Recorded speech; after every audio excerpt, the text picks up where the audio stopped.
keeps on calling me, and I just need a hit of your love.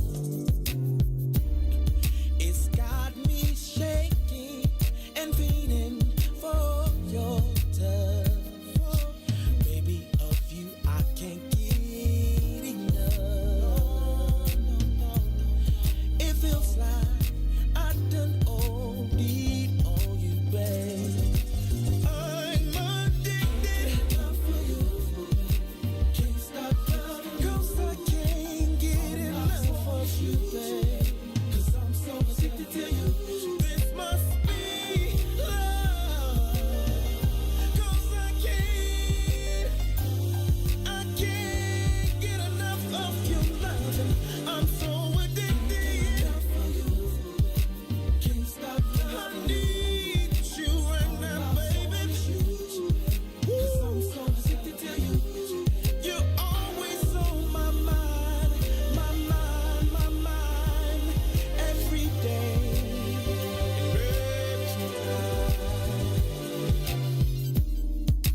It's been too long since I had you in my arms, and I don't know if I can take any more of being without you.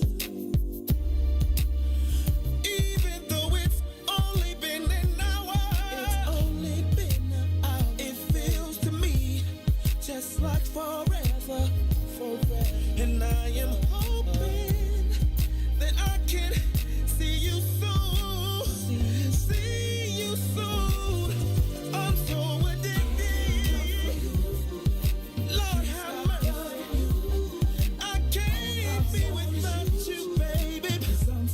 Oh no, not for a minute, not for an hour. I can't get enough. I'm so addicted. Woo. I need to check myself into some kind of rehab. 'Cause I need some help. Somebody help me, please. Please. Ooh. La la la la. I need to testify this evening. Oh Lord, have you ever loved somebody so much that you just can't get them off your mind? Oh, I'm so addicted. Ooh, Lord, 'cause I can't stop loving you, my baby. Oh darling, I love you, I love you. This must be love. I've been overdosed on your loving. Can't stop loving you.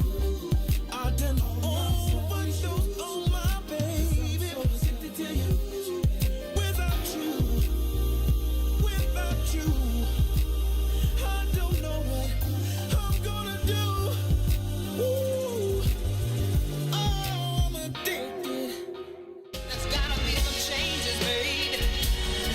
Oh, now in your life. I don't know what the fuck be making niggas think they can fuck with me. Stay with a small circle to ensure I stay sucker free. Peace to the niggas rockin', those that truly got love for me. To the women that be lusting me, they dreaming of fucking me. Lick your fingertips and rub your clit to this, and let my voice bring you the climax. My raps is more real than any 3D or IMAX. Listen and digest this fly shit like Venus flytraps. Side-eyed niggas that speak on my city, you Chirac. Niggas love glorifying stupid shit, the useless shit in front of cameras, goofy capping, act as if you used to shit. With Max producing shit, how could I fall short? I hit the booth and get the kicking shit of all sorts. Listen, I'm just a product of the inner city. I remember plenty nights, there wasn't any lights and with no dinner in me. I was in tune with the harsh realities of life at an early age. Was used to struggle at an early stage. That made me appreciate the small shit. So now I kick that off the wall shit that leave these rapping niggas all sick.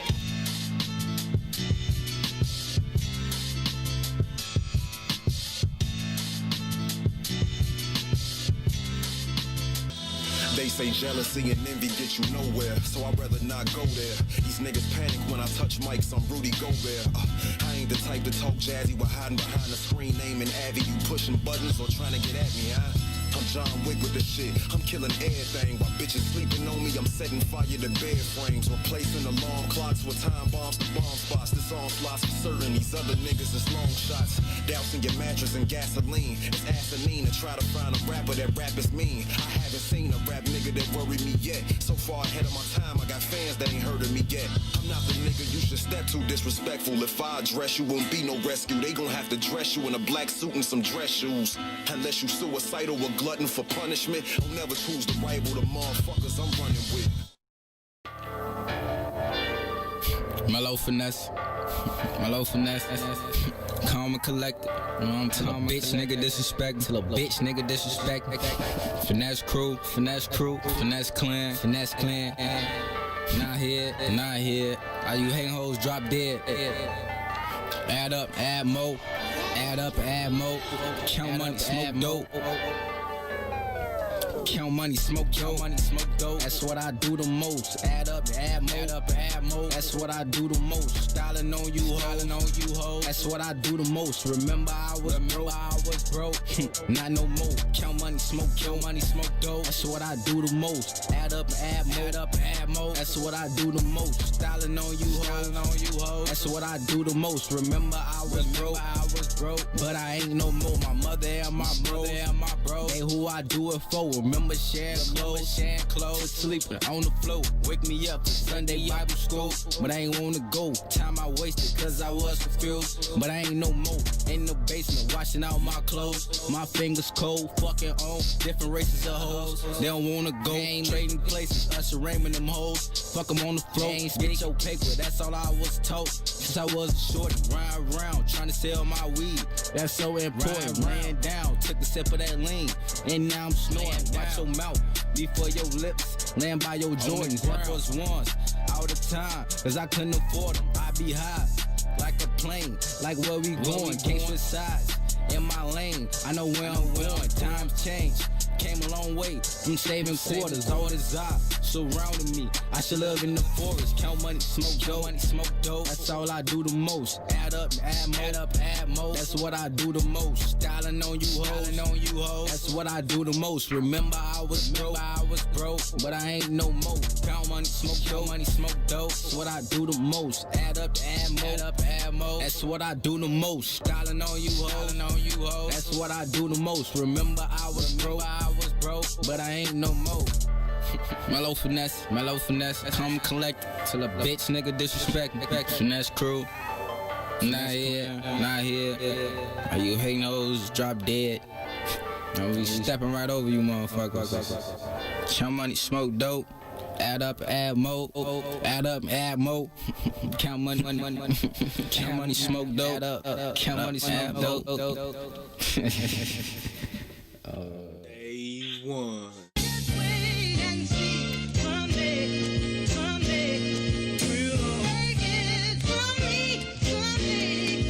Yes, sir, I like how that sound right there, man. You know what I'm saying? You know what I'm saying? That's kind of inspirational. It's like everybody got a goal. They're trying to reach or alive. They're trying to live, man. Be bumps in the road. You gotta keep pushing forward. You know what I'm saying? If it don't kill you, it make you strong. You know what I'm saying? My story right here. It takes a special kind of mind to grind and work from the bottom and climb up the ladder of success in time. It doesn't matter what the test is, every step is another level till I step in as the next in line, no question. I'm considered one of the best, my whole life invested in, holding mics and sketching rhymes, you guessed it. I'm on mine, still restless, yes, even pressed up my records on my own dime. As many battles I blew breath in, and open mics I blessed. I'll never be labeled an overnight success, passing out CDs, doing shows for free, then dabbing both to eat so that my soul could speak over these soulful beats that's so cold to me. Like the breeze in the shower, we be posted deep. All the prices that I paid, the sacrifices I made, it'll all come to life one day, someday. Wait and see, someday.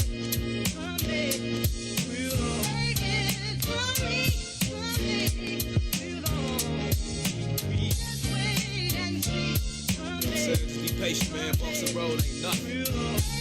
Road tape. Stop, look. Check it out. Look, I remember it like yesterday, trying to get my record played at a radio station where they play hits for days, having a conversation with this lady I'm facing while she making a statement made for me. She said, look, it's too many words in your hook. You need to work on your look. For what it's worth, I never took her words personal, but at first I wasn't certain though if she knew my words are personal and not just verses and books. Until the curtain closes, this is my version of what I know, learning in first person till I blow, and still I know how it feels to know I'm the deal. Did you still feel like a deal is just right, or a deal just might still add to my appeal? But they won't know I'm real till I touch my first million, right? I'ma chill till my bars is felt and play my hand with the cards I'm dealt, and that's the plan till it's solved itself.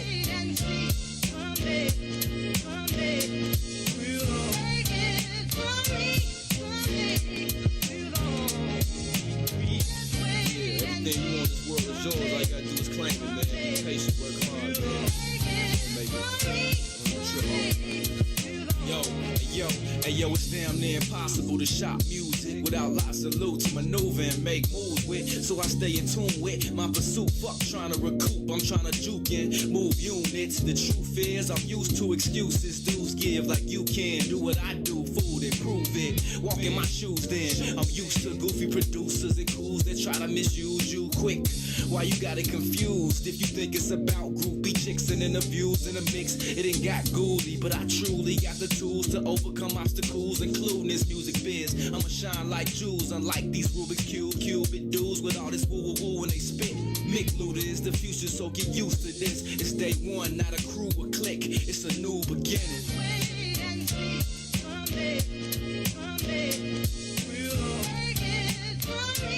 It's all laws and the signs of commit of how society slept in the eyes of the best. The science of life and dying, look at the desires of flesh. We lost while we flossed the boss signing the checks, while we all buying the best. Diamond shines on our necks, wet with blinding effects. The kind that remind me of blinding baguettes in a timepiece. Then a time lead, make time freeze, live and direct. In 60 seconds time, me is hardly a heartbeat. My heartbeat, the thing that separates my mind and my flesh. Rewinding my steps to where I first started. I'm God, knowledge is power and ignorance is bliss. It's the wisdom that shines through the visions of the mist. The main challenge is to maintain the balance between your soul and the body, and control is the science. Knowledge is power and ignorance is bliss. It's the wisdom that shines through the visions of the mist. The main challenge is to maintain the balance between your soul and the body, and control is the science.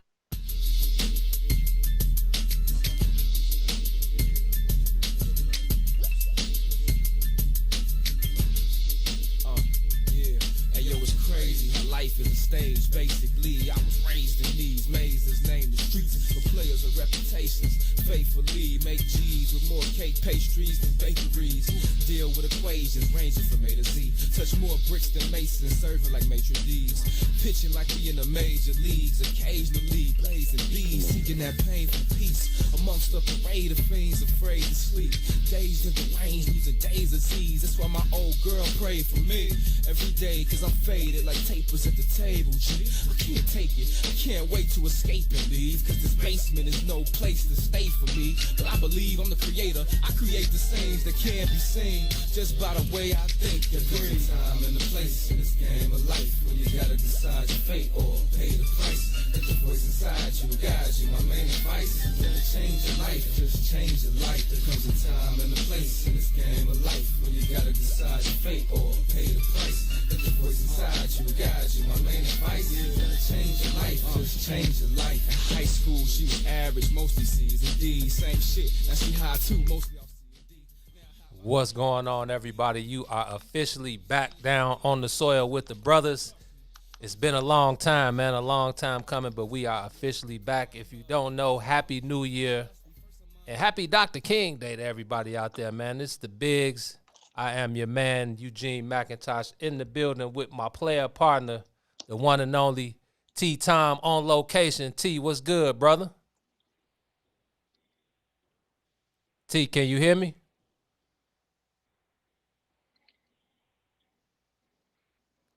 T, you out there, brother?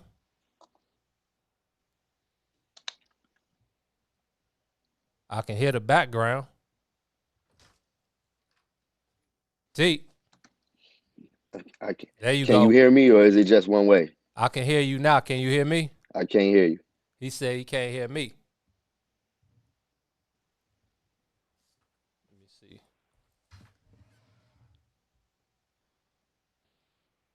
Yo. Now I can't hear him. Well, regardless, man, we back down on the soil officially. I'm your man, Eugene McIntosh. Boy, DJ holding us down behind the boards. Happy to be back in the What's in It for the Black People Media Studios, man. It is Dr. King Day. Blessing to be here, man. I missed being on the soil with the people. Miss being able to build and chop it up. So it's been about 2 to 3 weeks, DJ? Yeah, man, about 2 weeks, man. It's been eating me up, man. Thirsty to get back in here, man. I was waiting on this 1 o'clock hour. I miss waking up in the morning hearing Mays going off about whatever he's gonna rant about something. And I miss waking up about 7:30 hearing his voice. So it's good, man. I woke up this morning and hey man, we back. We bike. We back. T, you there? Yes, sir. I'm here, bro. There he is. I hear some music in the background, but good to have you here, man. What's going on over there, bruh? Now, man, I'm just jumping in right where I heard y'all, man. I just want to echo those sentiments, man. It's been too long. I'm happy to be back on the soil with my What's in It for the Black People family. Especially happy to be back talking to my brother Gino, man. Y'all don't understand, man. Gino is part of my system. You know what I mean? Like, I'm not right if I'm not hollering at my man Gino. So I'm definitely happy to be back on the soil, man, ready to get it in until 3 p.m. Shout out to the relaunch of the family. Happy to see everybody getting back in tune. I've been seeing everybody in the comments early this morning. I caught some of the Mays Jackson show, caught some of the Book of Dawn. I just caught some of the Torrey Muhammad show. So definitely excited to be back on the soil, man. It's the Bigs. The only independent Black-owned media outlet in the land, holding it down for the people since 2015, man. Gino, you know what it is. Another year, man, about to make another year greater than the last one, man, and like you said, with all the new programming, man, coming on board, on this new relaunch, I'm excited to see what's in store for 2021 for not just us, but for the whole entire family. We got DJ coming in here on Wednesday night. I checked him out last week. All I can say is, man, y'all in for a treat. What's good, DJ? What's good, brother? What's good that T-Time, man? I'm mad I didn't get to see you, man. I know you had a lot to say about my boy, but it's all good, man. I'm glad we're back. Just take it easy on him. All right, please take it easy on him today, all right? I'm gonna try, bro. I'm gonna do my best, but we gotta keep it real with the guys. I see the people in the comments, especially my mother, asking where can they send the stars, man? Ain't no stars on the What's in It for the Black People page. Not yet. I don't think the star setup is active, and like you said, especially coming from Moms, who is our number one star. I mean, we're gonna find another way for the people to donate to us and keep this going for the time being. But Gino, man, without further ado, did you drop the rules? I know I came a little bit late, but did you let the people know? No, I don't get official till I get my boy in the building, man. So now that we're officially back in the building and everybody is locked in with the brothers on the soil, shout out to everybody on YouTube, Facebook, Twitch, Instagram, wherever you checking in, locking in with the brothers from. We appreciate you guys. But now that everybody is here and it's official, man, we need y'all to smash them like buttons, smash them comment buttons, smash that share button, man, and join the conversation. Continue to help the brothers push the content and the culture forward because it's 2021. We done kicked 2020 to the curb, man, and we're about to tee 2021 up. So with that being said, man, let's kick it off, bro. Yes, sir, man. You are back on the soil. We have so many things to talk about, man. You can't see what's in front of me, but I got a long list of topics that we probably gonna have to spend all week going through to make sure that we address. How long has it been? 18 days? It's something like that, man. I feel like it's been at least 2 weeks, which will equal 14 days, and then I feel like with the new year, I don't think we were here on the new year. So let's add a couple more days. So yeah, let's just say 18 days, man. Exactly, man. Happy New Year to the people we didn't get a chance to wish that to. But man, Gino, did you have a chance to watch any TV, over the break? I know when we're doing our thing, we don't watch a lot of TV unless it's a game or something. But we had some extra time on our hands, bro. Did you get a chance to watch anything? Man, you know me, man. I'm not a huge TV guy. I'm more of a documentary, or Uh-huh. I hit YouTube. I do have Hulu Live, so I'm on Hulu a bit right now. I'm rewatching The Wire for the second time, so I'm getting back into it. I'm on Always a season, good move. yeah, I'm on season 3, like episode 8. But I will tell you, man, what I did come up on while I was at the crib chilling, just getting myself right. I came up on this thing called Austin City Limits. You up on that? I'm not up on that, G. Put me on. It's a music series that comes on Channel 11. If you got like regulation Okay. TV, it comes on Channel 11. I don't know what channel it's on. I don't know how I even found it, but I was just scrolling and I found this guy, Leon Bridges. You up on him? Oh yeah. Oh yeah, definitely. See, I'm asleep, so I didn't know anything about this guy. So I caught the Austin live on Austin City Limits, and yeah, he was dope, man. I caught him performing River and one of his other songs. I think it was called Coming Home. Oh yeah. Oh And, yeah. and yeah, I'm hooked now, man. I think it's a good show. I guess it's for upcoming artists. And I'm, it's live music. yeah, it's live. They're playing Oh, okay, live okay. music, and I Oh, I'm caught definitely Leon. checking that out. Yeah, I caught Leon Bridges, man, and his album. I can't think of the name of the album, but the two standout songs were River and Coming Home, and I was impressed, man. It was like a mixture of like Sam Cooke, and it was just an Oh yeah. old soul feeling, man. It Super took, smooth. yeah, Absolutely. yeah, way too smooth, man. So that's really all I've been on outside of just keeping up with the sports and keeping up with not necessarily pop culture, but just with everything that's going on today, just the culture in Hey, general. But Gino. First of all, bro, I think Dame Lillard is gonna have to go ahead and put you on the team officially, at least on his social media account or something, because there's nobody better at capturing the best Dame Lillard moments than you, bro. yeah, I mean, Okay. If this. you want to stay up on Dame Lillard, you are who people should be following. Yeah, if they don't know, the famous Mickey Halster saying, man, those that know. But if you don't know, now you know, man. I'm definitely the official Dame Lillard, video game Dame logo Lillard dollar, whatever y'all want to refer to him as. I'm tuned in every night, man. I'm tuned in all 82, 72 this year. But yeah, just I and this is a whole nother conversation that we can get into. But I just like those are my type of players, man. Dame is like the quintessential point guard of the new era point guards that I like. Not too, I don't like loosey goosey players, and a lot of these guys. They play. I was watching the Atlanta Hawks in Portland the other day, and as much as Trae Young, as much as I do like Trae Young, but I think he plays so loosey goosey that it's not conducive to a winning lifestyle. And I think that's what John Collins and that whole little, I wouldn't call it beef, The but little just feud, yeah, the little back and forth. Yeah. misunderstanding. Yeah, he said he wasn't Uh-huh. really feeling the way that the offense was being run through Trae, and I understand being able to watch them.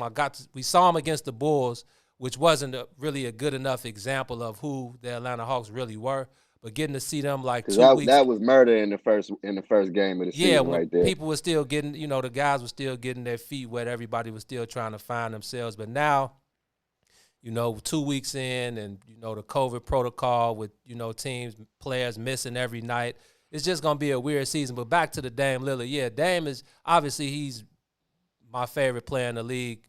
Outside of D Rose is always gonna be that guy, but outside of D Rose is Dame. And yeah, on a nightly basis, whenever the Portland Trail Blazers play, catch me on Instagram at Stay Humble Your Bish, Stay Humble YABISH.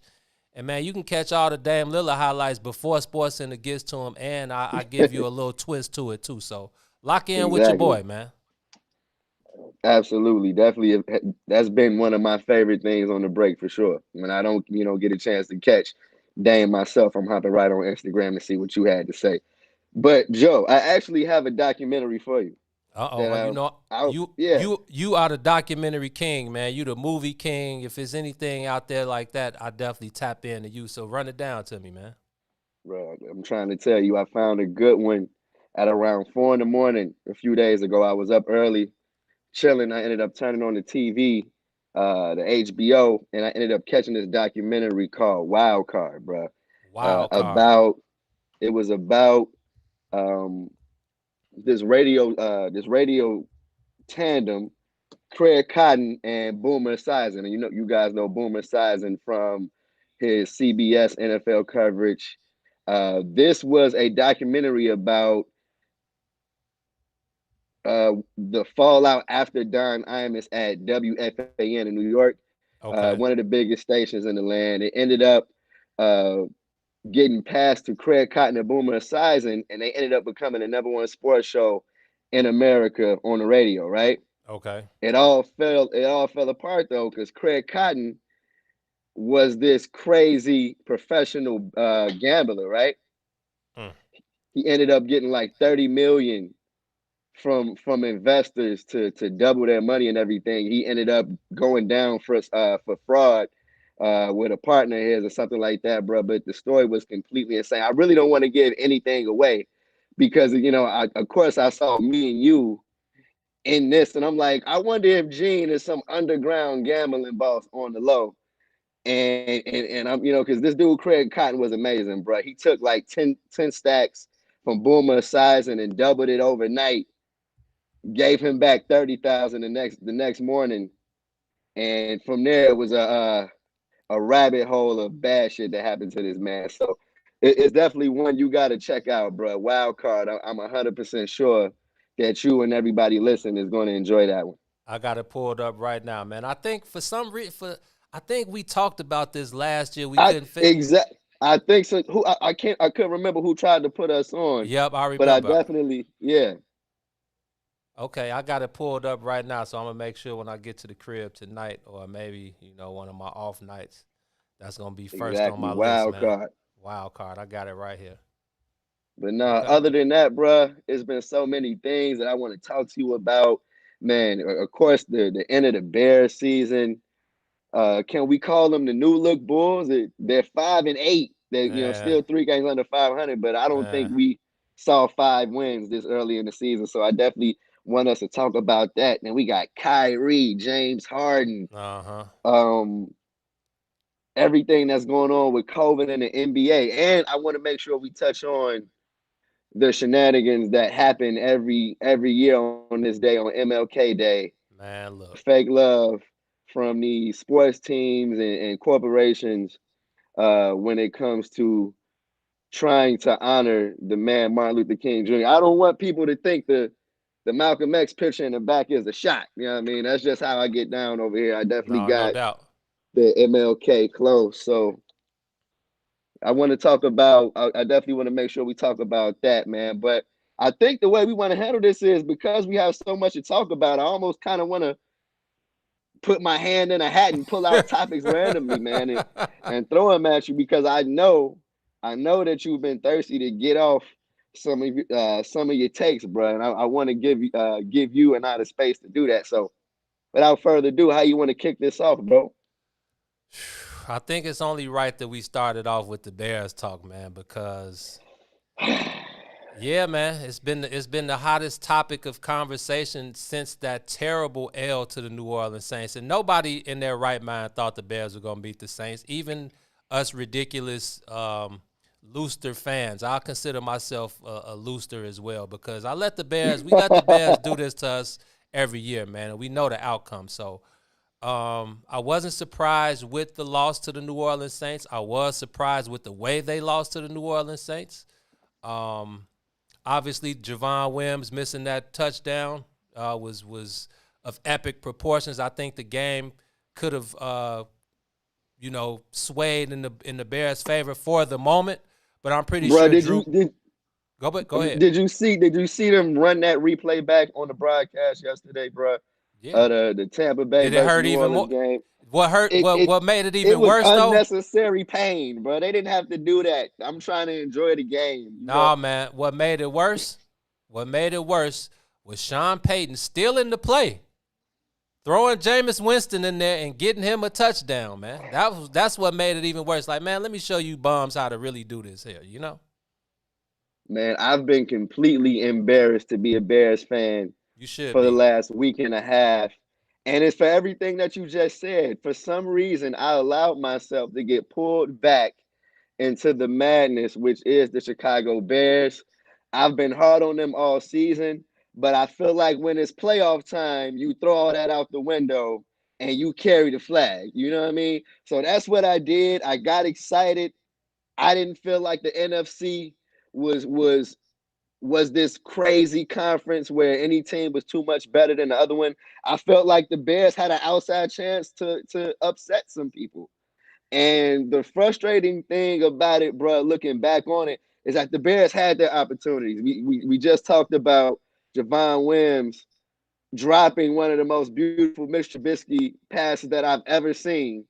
Just went completely through his hands, and as soon as that happens, you automatically know the Bears are probably not going to win this game.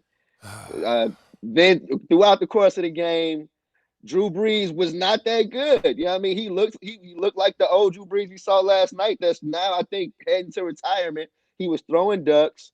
And what ended up happening is the Bears went out the same way they went out all year, bro. Terrible play calling, terrible coaching, questionable effort, and they ended up going outside. Well, I think they only scored 3 points. I think they scored They 9, but I'm scored not 9, but counting. yeah, I'm not that counting last one that don't last touchdown. at all, at all. That was supreme garbage time. You can go ahead and act like that never even happened. They only scored 3 points in a playoff game. But then it gets worse, bro. They didn't fire anybody. We Like, called this. We called this though. T. Every Sunday with me, you, and Herb on the kickoff kickback for the last 3 weeks, we've talked about those guys' gigs being safe for another year. Period. it is absolutely unbelievably laughable that they tried it. George McCaskey, and respect to George McCaskey. I've had chances to bump into him, and he comes off as a genuine guy that cares about the fans. Where it gets kind of weird is that this guy is the grandson of George Hallis, one of the founders of the league and sport, and it doesn't seem like he knows anything about football. It's like, Same. how are you the grandson of George Hallis and you don't know anything about football? You're relying on other people to tell you what you see. Other Which guys in who which yeah, Another guy who doesn't know anything about football. That's who you hire. To hire another bum who's gonna go into another offseason and ruin the Bears quarterback pick. I'm that automatically brings me to Deshaun Watson though. Yeah, I mean you see what's going on with our boy Deshaun Watson man, in Houston. I won't believe that until I see it, man. You know what? I feel like Deshaun Watson is completely about to go James Harden on the Houston Texans. I don't think that he's going to play another snap for the Texans, but who he's going to play for next is a whole nother conversation that Exactly. I feel like we gotta, if we're Bears fans, we gotta pump our brakes and look at this with a level mind. You know what I mean? The first question that you have to ask yourself is why in the world would Deshaun Watson want to come play for the Chicago Bears? And then we can go from there. There's absolutely no reason why Deshaun Watson would want to come and play for the Chicago Bears, dating back to when they could have just drafted him from the jump, didn't have to go up, move up any spots in the draft, and he would have been there and he'd be a Bear right now. And who knows where we would be right now. So there's absolutely no reason for Deshaun Watson to come to Chicago. Of course, we would love to have him here, and he would feel the stand. Well, the stands are going to be filled regardless, but I think obviously he would bring a different type of aura, and he would bring a different type of just a whole different mind frame, just a whole different type of ball game. You know, a guy that you can really put your trust in. You can look at him to be another coach on the field. You don't have to rely on Matt Nagy and his fake trick plays and having to go past the offensive coordinator duties around. Just a whole bunch of shenanigans that real live professional football teams, that's not a problem in those. Just let's just look at, and I'm not trying to compare any of these guys to Aaron Rodgers, because Aaron Rodgers, man, the stuff that he's done over his career and the stuff that he's done this year and with all these different receivers, I might have to go out on a limb and say he might be the coldest guy I've ever seen. You know, just being, like I said, the athletic ability is one thing, the quarterback IQ is another thing, the arm strength, being able to evade, defensive linemen, being able to read coverages, all of that is second to none. But just him being the coach on the field makes the biggest difference for the Green Bay Packers and where they are now. And I feel like anybody that's, Absolutely. any franchise, like we name it, we say it every time, it's these same 5, 6, 7 quarterbacks: Breeze, Rodgers, Brady, Russell Wilson, Patrick Mahomes. It's these same guys who have this same moniker behind them, Joe. They are able to be an extension of the coach on the field, and the trust is in them, where you don't have to rely on, trickery and all of these different things to make you a playoff team. And I feel like the Bears, man, the Bears are just, Bears fans, that press conference was really just a slap in the face to all Bears fans, bro. It really was, bro. It was worse than I thought it was going to be. I didn't expect much out of it in the first place, because they're almost on the level of John Paxson and Gar Forman press conferences, where that it's just going to be a bunch of fluff. But this particular press conference was so revealing as far as how incompetent the guys making the calls behind the scenes for the Bears are. And that is just the fact of the matter. George McCaskey came out here and basically proved that the Bears are screwed. I mean, if these are the guys making the decisions behind the scenes, they put trust in Ryan Pace and Matt Nagy for absolutely no reason at all. They treated the 6-game losing streak like it was a 6-game winning streak. Fam. They kept saying, most teams don't come out of that 6-game losing streak like we did. It's like, how did y'all come out of it? Y'all came out of it under 500 and had to beat garbage teams in order to claim a playoff spot that wouldn't have even existed if it wasn't for the Rona. Thank you. Yeah, you know what I mean? So it was just a bunch of excuse making. It felt like they were insulting our intelligence, like we weren't watching the same games this year. But I feel like if we put ourselves in that room and we have to talk about what the next move is for the Bears, and Ryan Pace and Matt Nagy is there, isn't the only thing that we should be talking about right now how to get Deshaun Watson? It's like, look, we swung and missed. We didn't talk to this man when he was about to get drafted. Yes, he should be on the Bears, but he could erase every single bad thing that he's done by positioning the Bears to go and get Deshaun Watson. I feel like it's an interesting situation because the Bears don't necessarily have to have the best trade package.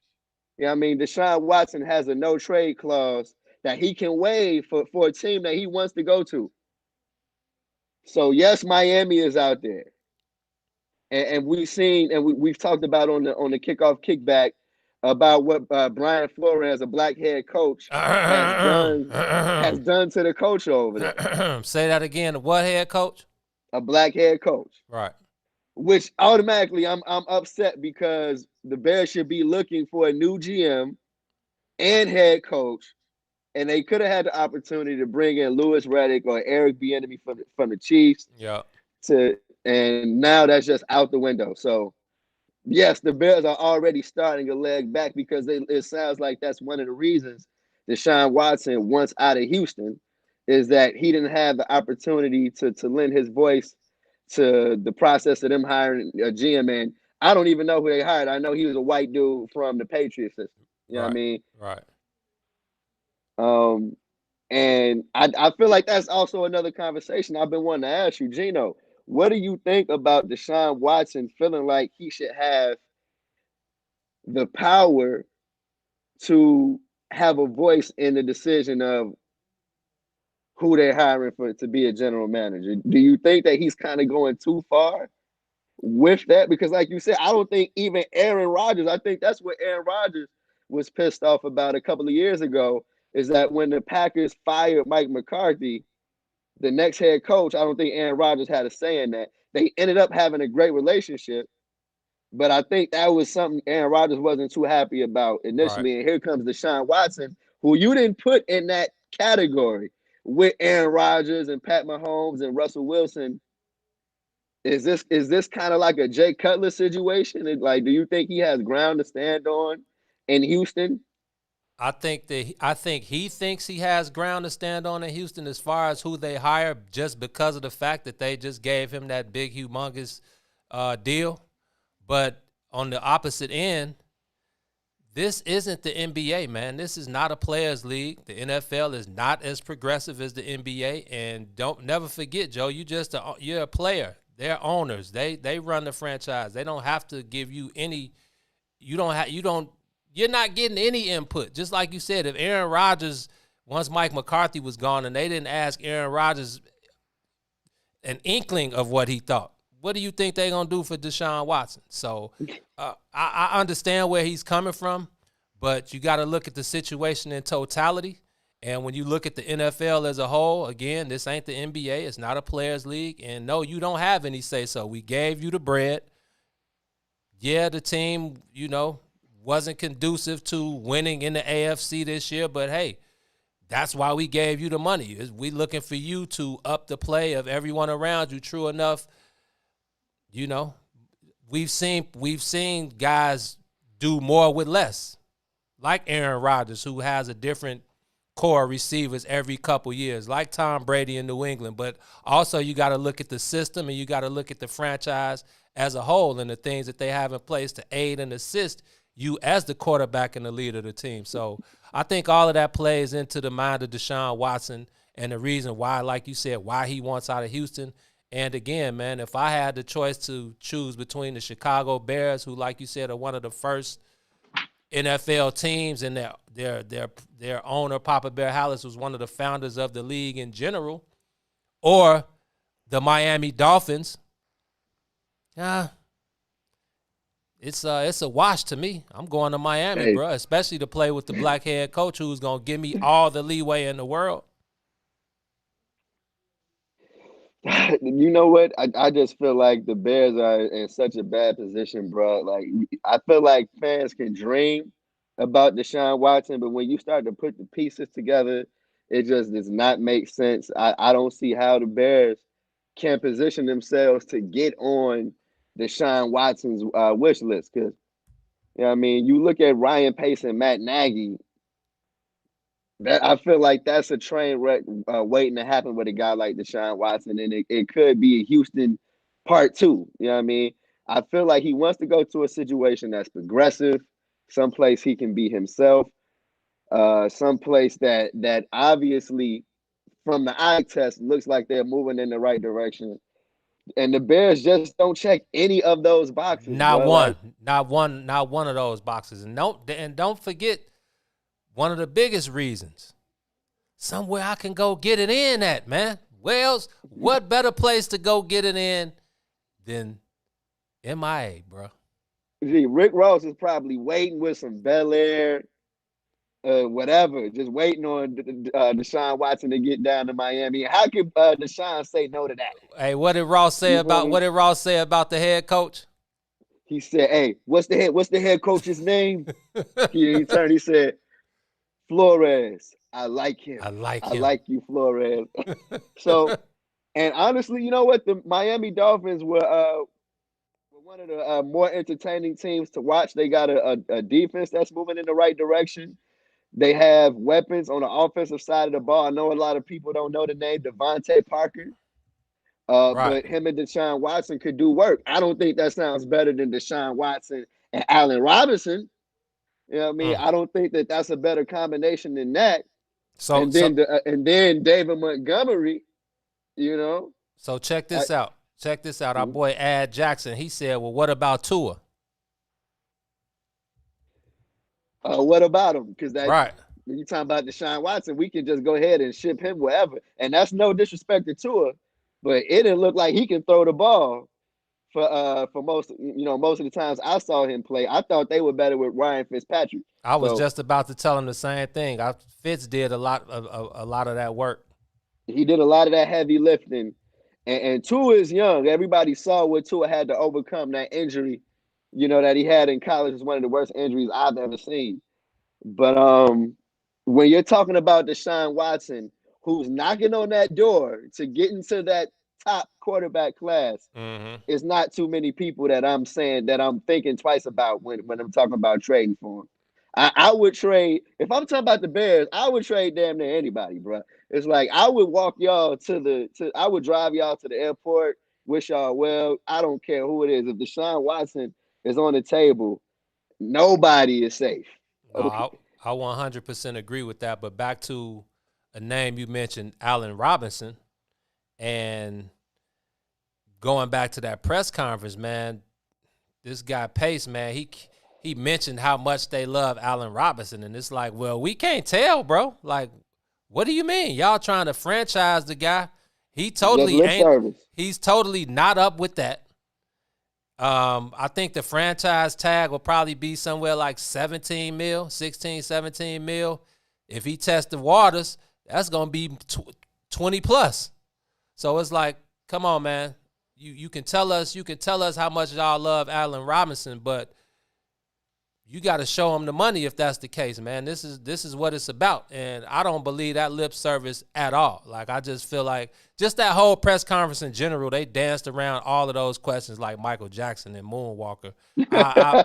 And like you said, I didn't expect worse. I mean, it wasn't worse than I expected. It's exactly what I expected, but just the way that they answered those questions, bro. Like you said, trying to use 0-6 as a positive. It's just no way to spin that into a positive. Like you said, y'all made the offs because of the coronavirus and because Kyler Murray was half of himself Jags. the last, like, Exactly. stop it. That's a great point. The Cardinals jagged, man. Stop it. They couldn't beat the Rams with their backup quarterback. So Then let's talk about Mitch, and let's just talk about, we won't get into, I mean, you can get into his performance in that game or during the season if you want to, but I just want to talk about his comments after they lost that game to the Saints, when he mentioned that there were culture issues in the locker room and just around the franchise in general, but then Ted Phillips comes out and says they have a solid culture. And it's like, now he said that they had a culture that NFL teams envy, bruh. fam, It's like, who in the hell do you think you talking to, dog? Is it Uchi Wally or is it one Mike, man? oh my God. Hey, it's Shorty, I owe you for ice. That's what it is. Okay? Man, dog, brother. Okay. Because if I could have reached through that Zoom call and smacked, I could have three hands. Like I said, Matt Nagy was like the worst, was the best of the worst that day. It's like, at least he kind of gave us a little bit of what we needed. I want to give a shout out to all of the beat guys and all the reporters in there for not letting up on those guys, because they were dancing around those questions, and then 2 or 3 questions later, guys would come back and go right back to the same question that they didn't answer. So for that hour and maybe 30 minutes of fluff that they gave us, JJ Stankovitz and all of those guys, they definitely were on business that day, and I Mark appreciate Potash. it. Yeah, Mark and our boy, what was my boy that was on the Cubs beat with us in 16? Was it Adam Hogue? No, Adam was there too. No, the guy from he's on 670 Oh, you sometimes. talking about The funny the homie. locker room cat? Yeah, you talking? Yeah, Mark Grody. yeah, Mark Grody. Yep. Yeah, all of them guys, man. They definitely didn't let up on those guys in that press conference. But if I could have reached my hand through that Zoom call and smacked every last one of those guys, I would have, man, because I didn't I appreciate. would have been pouring the powder in your hand for you, bro. Man, Joe Powder, bro, like just a smack, just it was bad, bro. But again, it was just what I expected. And then, like you said, when talking about the culture, somebody asked them about, what were the signs of, this being a progressive team and a progressive franchise going forward, and the signs of like becoming a championship team. And these guys mentioned the 5th round pick, bro, Darnell Mooney. And no, again, like you said, no shots to Darnell Mooney because he is a baller. But you're talking about a rookie, a 5th round draft pick, Joe. When we talking about a championship, you mentioned Darnell Mooney. Stop it, man. Stop it, bro. No, they just reaching for anything and trying to throw anything on the wall that is stick, bro. And so, yeah, I feel like the conversation about Deshaun Watson, bro, it kind of gets cut. The legs get cut before you even start, because it's like, who would want to come play for this organization? Like, if the Bears end up with Deshaun Watson, bro, I'm gonna feel like it's mob tide. Like, what do the Bears have that Deshaun Watson went like? I'd have to credit the fan base, bro. If there's any reason for Deshaun Watson to want to come to the Bears, it's gonna be because of Twitter. It's gonna be because of the Bears fans that have been flooding his mentions with pictures of him in Bears jerseys. Because we're thirsty, bro. There's no doubt that Chicago is thirsty for a good quarterback, a quarterback that's actually a good quarterback in NFL standards and not in Chicago Bears history standards, because Mitch Trubisky is a good quarterback when you grade him on a Chicago Bears scale. You feel me? He's in the top. He's going to end up in the top 5 if they give him another contract. He's going to have some of the best numbers at quarterback that any Bear quarterback has ever had, and that is embarrassing. They have to find a way to put an end to that. They have to do whatever they can to get Deshaun Watson. They have to find whatever dirt they can find on Brian Flores. They got to shit on Miami. They can't let the Jets come in and swoop with that number 2 pick. Nah, the Jets ain't got a chance. They got to bogart this Deshaun Watson trade, Joe. The Bears got to find a way to Debo Deshaun Watson from Houston. And then everything is cool. If we get Deshaun Watson, bro, I'm going to get a jersey tomorrow. I'm going to get a Virginia McCaskey jersey if they get Deshaun Watson, bro. I'm going to get a Bears jersey and put McCaskey on the back. Okay? Well, if they do that, I bet you she won't know. It's gonna have to go on behind her back, huh? Man, come on, man. I'm with you. If they do find a way to get Deshaun Watson, the slate has been wiped clean. I act like I never heard that press conference, and we can restart the tank, man. And I'll be all in. But at this point, man, I just feel like, again, that whole press conference was a slap in the face. I feel like the way they went out against the New Orleans Saints, scoring 3 points, like you said, we don't count that last-minute touchdown to Jimmy. We definitely don't count that. And they just went out. They went out way too passive, man. It's like you got to open it up. That one play, they went downfield one time to Javon Williams. The rest of the game, it was dink and dunks. That same little fake play action, roll out with Mitch throwing a 3-yard and looking for, obviously Darnell Mooney wasn't there, so he had to rely on Anthony Miller, who I can't believe Anthony Miller went out like that when he was told before the game. Actually, if he's a part of the team, so obviously he saw what happened with Javon Williams and that guy early on in the season, so he should have been aware then. But then before the game, they told him, watch out for this guy. He's going to try to do anything he can to get under your skin and get you kicked out of the game. And what does Anthony Miller do? Get kicked out of the game. I hate to talk about guys losing their gigs, but Anthony Miller should not return next year as a Chicago Bear, period. That was a big letdown, bro, because I've been a huge advocate for Anthony Miller. I know he's tough because behind the scenes, I've seen what he deals with, but that was completely unacceptable, bro. Like for the simple fact, for like you said, you know that they spent time during the week telling him whatever you do, don't let this dude sucker you, and that's exactly what he let happen. He ended up getting kicked out of the game when you're already down a wide receiver. Darnell Mooney already was out to start the game, and you go pull that, it completely hurts the team. It's gonna end up hurting him and his career. It's gonna be something that somebody is gonna end up having to take a chance on a loose cannon type of player, and that's not what he wanted to deal with because he has the talent. I Anthony was Miller has the talent. I was about to say the same thing. He's a talented guy, but that just lets you know. Shows you where his head was in the most important game of the season. That's where your head is, man. Like, come on, bro. Come on. But see, bro. that also doesn't that fall back on coaching though? Isn't that a knock on the culture?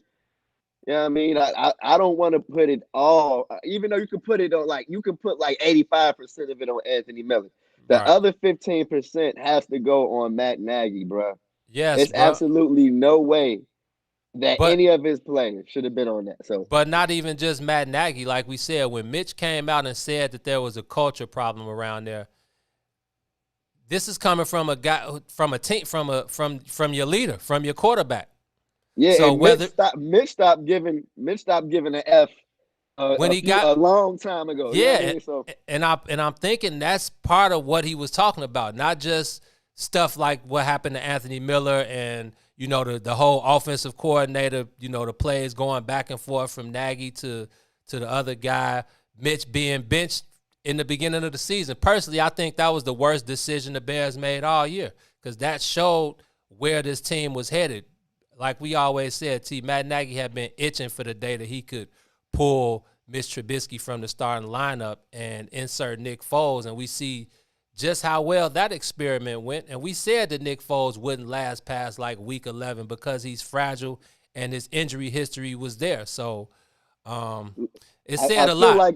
I feel like the worst decision because I didn't agree with you when you first said that. I ended up coming around and feeling you on that. But here's what I think is the worst decision the Bears made in the season, bro. And it was to give, whenever they made the decision to give the play calling back to Matt Nagy, was the worst decision of the season to me. I felt like Bill Lazor had found something with Mr. Trubisky and was able to use his strengths. You know what I mean? He still made bonehead decisions. He had a couple of bad turnovers, but for the most part, we saw Mr. Trubisky rolling out of the pocket. We saw him making good throws, and I feel like the last 2 weeks of the season that completely evaporated into the playoffs. And Matt Nagy, even though he didn't, come out full chest and say, "Yeah, I'm back calling plays," and that's because that's a knock on Matt Nagy. Matt Right. Nagy Right. always wants to do some vague stuff, some kind of slick stuff on the side, but we know that he was the one calling those plays, and I feel like it was a disservice to his team to do that. I mean, what was the stipulation that? Okay, Bill Lazor, you did it for a few weeks. Now let's go back to Matt Nagy. That's complete ego. That's complete pride, and it is going to be Matt Nagy's downfall. Even though it may not have been this past offseason, it is no reason to expect that he's going to come back a changed man. You know what I mean? He's not going to be a changed man. He's not going to have a whole new game plan. Shout out to Cam. So I'm as a Bears fan, it's just really kind of bad right now. But I want to address the comment from our homie, Ad Jackson. He said we got to stop the Deshaun Watson talk because he's black. And although I'm laughing, I feel you, bro. I feel you. Yo, we cannot take our foot off the pedal when it comes to the Bears signing a guy like Deshaun Watson. There's no way I can accept that if they just breeze over the fact that Deshaun Watson is out there, then we need to apply more pressure. If the Bears don't do everything they can to get Deshaun Watson, we should be at their heads. You know what I mean? And specifically, when you say at their heads, what does that consist of? What should we be doing as Bears fans? Put the Demanding. Bears down. Don't spend a single dollar T, you know with damn the well. Chicago Bears. You know damn well if you and I don't spend a dollar, or whatever fans don't spend a dollar, there will be the other fans to pick them dollars right back up and put them back into the Bears' pockets. What I think people seem to forget, T, is that this is a family business, bruh. Regardless of how they do on the football field, they could be doing really well business-wise, man. We don't know the book. Look, in the press conference, we don't even know the length of the contracts of the people in the franchise. This is supposed to be petty. Come on, this is supposed to be public knowledge, bro. And Gino, I'm glad you mentioned that. I'm so glad you mentioned that because I actually turned on sports radio after that. And white people are pissed, bro. White people hated that the most. And I feel like that didn't do anything but piss off Bears fans in general, white people included. You know what I mean? And it's like, okay, why can't you tell us how long y'all contracts are? We know the exact length and amount of every single one of the players' contracts, but Right. y'all are keeping the head coach and the GM contracts under wraps. That's crazy. I mean, so I feel like the pressure is going to mount, and although I say, yeah, I agree with you. If the pressure mounts, bro, these people are going to cave at some point. I just believe that. Well, like you said, man, if we slack off, don't buy tickets, don't buy merch, don't turn to Channel 2, don't turn to Fox, you know what's gonna happen, man. There are And that's tough because we went through that with Cap, and how many people actually didn't watch a Bears game. You feel me? Man, millions and millions and millions of Bears fans around the world, bro. So again, it's a family business. They could be doing very well business-wise outside of the football field, and that's really all I gotta say, man. The Bears let me down. You know, like I said, we all thought there was a chance of, there's always, any given Sunday, there's always a chance for an upset. Guys can come out and play their best football. It's all about who plays the best football on that day. But I just feel like the Bears went out way too passive against the New Orleans Saints, who, like you said, we saw Drew Brees yesterday against the Tampa Bay Buccaneers. This guy can't even throw a ball down the field 25 yards. So I feel like the defense was cool. They let up a couple big plays. Mostly like second and third downs, you know, yards after the catch, not making a tackle, which leads into my final take on the Bears, man. What the hell happened to Eddie Jackson, Joe? I'm still looking for the old Eddie Jackson. You know what I mean? If anybody's seen him, please let us know. Yeah.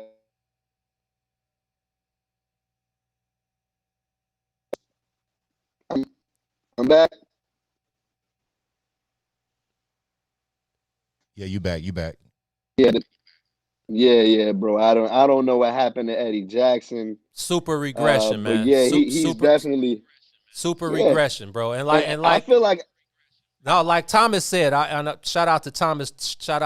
Thomas said, when you lining up 8 yards off your guy playing a Pagano soft-ass zone, what do you expect? And that's something that we talked about back in like week 10 when we asked, man, what is this soft coverage when you got Kyle Fuller and you got Eddie Jackson and you got the rookie sensation Jalen Johnson, when you got these top-notch guys in your defensive backfield, you can't be playing these soft coverages, man. And I think when you play against a guy like Drew Brees, who's not going to go down the field, but who's going to carve you up from 3 yards to 10 yards and then let Alvin Kamara and Michael Thomas and those Lazar and all those other guys. I think Lazar plays for Green Bay, my bad. But you know what I mean? Just letting your other guys do all the work.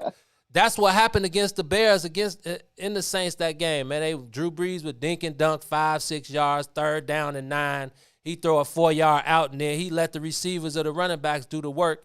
And I feel like Eddie Jackson was never really that good of a tackler. I think he was a big hit guy. I think he came up and made big plays. But I saw a lot of the time him trying to strip the ball, not even the peanut punch. Like, if it's anything guys should be being taught, it's the peanut punch. Not necessarily because you're not really going to rip the ball. I feel like if there was a percentage of times, they got to take away not just the Bears, but the NFL in general.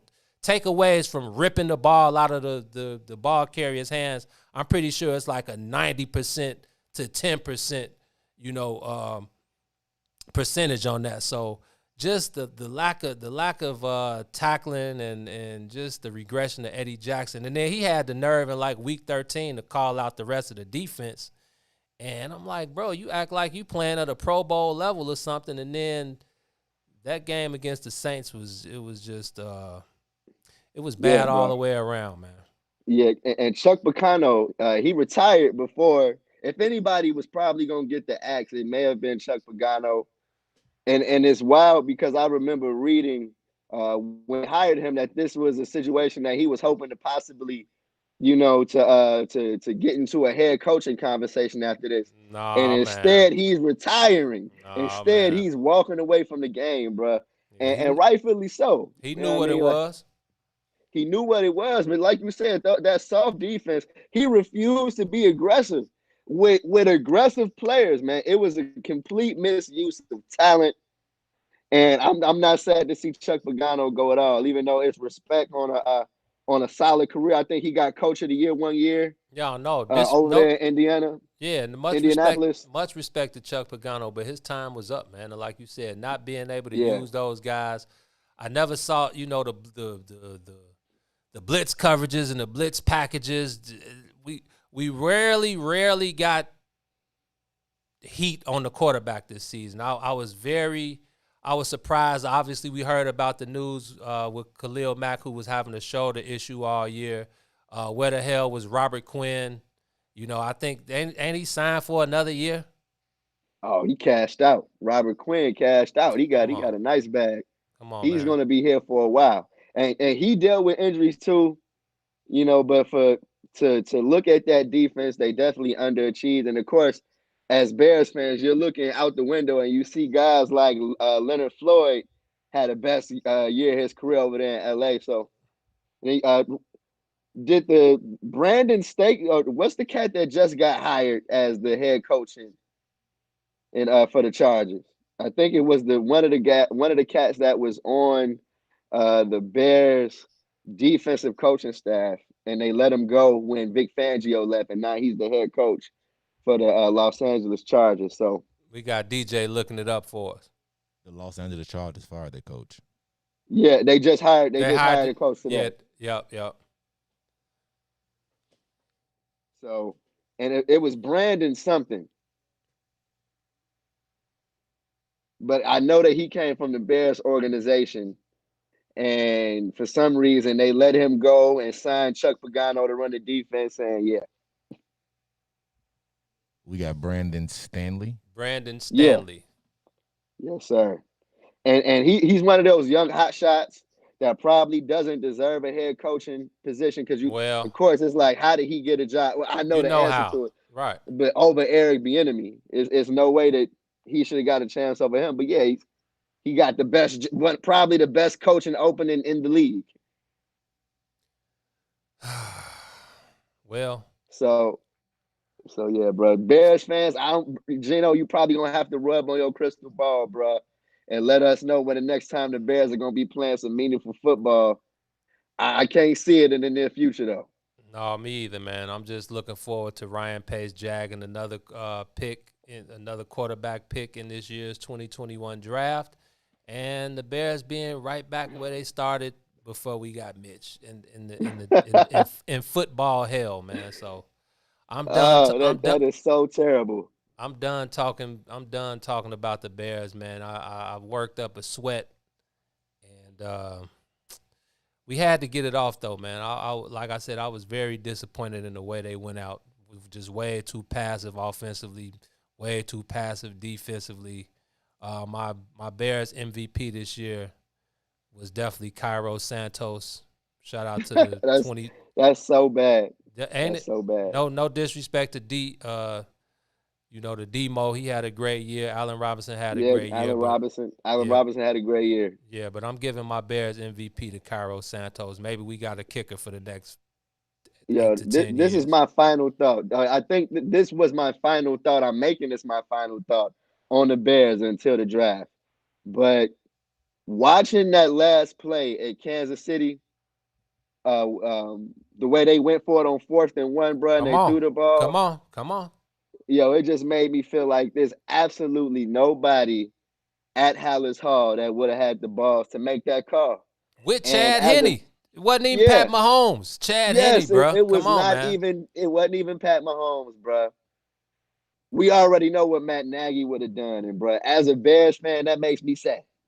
You know what I mean? That is the type of play calling that I want my football team to be making, and there's absolutely no chance that anybody representing the Bears would have made that call, and it just made me not ever want to think about the Bears again. So, Well, we got the NFC Championship, the AFC Championship coming up next weekend. We got the Buffalo Bills versus yes, the sir. Kansas City Chiefs. If we got a healthy Pat Mahomes, we know he went out with the concussion yesterday. He didn't look like he didn't know where he was. Hopefully, That he was can get through. bad. That was bad. Hopefully he can get through this week healthy. Get through the concussion protocol and be ready to go next weekend. But Kansas City and Buffalo, man, who you got? You know what? If Pat Mahomes is playing, that's Jesus in a football jersey, bro. I mean, I'm looking forward to Pat Mahomes knocking on that Tom Brady door 10 years from now. I think he Mm, could have 6 or 7 Super Bowls. I mm. wouldn't be surprised if he goes back to back. It'll be the first time, I think, since 03, 04, 04, 05, one of those Patriots teams. But he's that good at football.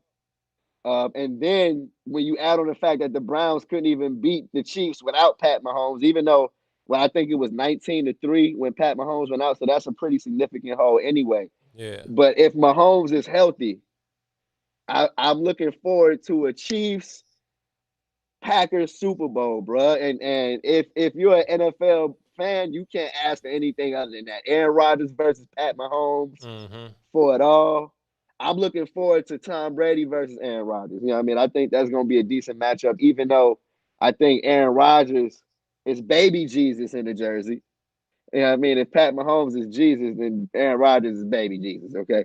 But yeah, I feel like the potential matchups out there for the Super Bowl are some all-time matchups that we could be talking about in a couple of weeks that I'm looking forward to talk about with our brother Herb Howard from I Said What I Said. You know how we do it on Sundays at the kickoff kickback. Looking forward to talking football with those guys, with you and Herb for sure. But I'm totally looking forward to hopefully a Chiefs Packers Super Bowl, and of course I'm rooting for the Chiefs in that case. I'm with you on that, man. I do think that Josh Allen has the Buffalo Bills playing at an extremely high level. I think Stephon Diggs is top 2 receiver in the league, him and Devontae Adams. And the Buffalo Bills offense is a doozy right now, man. So I wouldn't be surprised if the Bills could go into – that's the thing. Going into Arrowhead is the thing. But I would not be Yeah, surprised if the Buffalo Bills, after 25 years, finally make it back to the Super Bowl, man. Now, if I'm putting my bread up in a healthy Pat Mahomes, I'm definitely going with the Kansas City Chiefs. I'm interested to see what the spread is, what the line is. But like I said, I wouldn't be surprised if Buffalo could get in there and pull that out. But I'm definitely going with you, and I'm taking the Kansas City Chiefs. On the other side, Aaron Rodgers is Aaron Rodgers. He's the MVP of the league this year. But, man, Tom Brady is definitely looking for number 7, and people definitely thought they were going to lose to the Saints yesterday. I wouldn't be surprised if Tom Brady and the Tampa Bay Buccaneers got to Green Bay. That's another thing. Going into Lambeau Field is a whole different ball game. But if there's one guy that I think that could go into Lambeau and pull it off, it's the GOAT, Tom Brady. So, hey, man, I wouldn't be surprised if it's a Buffalo Bills, Tampa Bay Buccaneers Super Bowl. But like you said, if I had to put my bread on it, which I just might do, I'm yeah, going with that bad man, Aaron Rodgers, and the Green Bay Packers to pull it out in Lambeau. I'm looking at a Kansas City Chiefs, Green Bay Packers Super Bowl. The Chiefs defense is kind of huff to me, man. I feel like the Green Bay Packers defense ain't that much better, but Did you see that fumble they forced on the 1 yard line though that caused that touchback? Kansas City, yeah, that was if we go by the book, that was an illegal hit. He led with the helmet. That play Yeah, should have been a penalty. But hey, that's why we're fans and why we watch on TV and those guys in the stripes on the field. But it that was was bang bang. yeah, it Yeah, was. It was football. I'm totally not a fan of this. The softness that has taken over professional sports in the last 8 to 10 years. But it is what it is. It was a bang bang play. It was a great play. Forced the touchback. And, yeah, it was a great play. But, again, man, I just think, in these games, it's all about, like me, you, and Herb always talk about, man, it's all about making those 3 to 5 winning football plays that can be that, determine the outcome of a game. And I think Aaron Rodgers, man, he's on a mission this year, man. And I'm a wait for my Super Bowl pick. I want to see just how healthy both – well, they got to get there first. But if it they is definitely Green got to Bay, get there. if it is Green Bay and Kansas City, man, Aaron Rodgers got those guys playing on a whole nother level. Devontae Adams, I'm taking the Oh Green Bay man, Packers over the Kansas City Chiefs, bro. the Green Bay Packers definitely are spitting hot fire right now. Aaron Rodgers is so lethal that it don't matter who he's throwing to. Anybody that's lining up at wide receiver for the Green Bay Packers is a threat to go deep because Aaron Rodgers is going to put a perfect pass, on a dime for him. But I don't think any team has a cakewalk. I don't think it's going to be a cakewalk Right. for Kansas City versus Buffalo, even though Buffalo, did you see I don't think they ran a running play until the fourth quarter. I don't know what's going on with their running game. I know they lost one of their guys, Zach Morris, in the first round of the playoffs. But if you got Josh Allen throwing to Stephon Diggs all day, that's dangerous. So I'm totally looking forward to championship weekend. And then after that, it's gonna be a good Super Bowl, no matter which one of these teams move forward. So Yeah. yeah, man, it's been a wild NFL season, but I'd be lying if I didn't tell you that I've been thoroughly entertained No, over the last few weeks. likewise, man. Bears let us down, but the value is still there. I mean, the NFL is one of those sports. It's like it doesn't really matter what team is playing. You're gonna get some smash mouth. You're gonna get some big hits. You're gonna get some plays downfield. You're gonna get your money's worth. So, like you said, especially with these 4 teams left, man, I think regardless of who ends up in the Super Bowl and next weekend, all the games are gonna be tight. I'm figuring the spreads will probably be no more than 2.5, 3 points, and may the best man win, man. You got 4 elite quarterbacks leading the way. And, man, it's all about making that big play, man. Who can make the biggest play and what defense can make that one stand? They're going to need that one stand. And this is where the stars are born, brother. Absolutely, it totally is. So, hey, Gino, we can't go on with it. We got to talk Bulls, bro. Okay, I've been waiting to talk about the new look Bulls with you.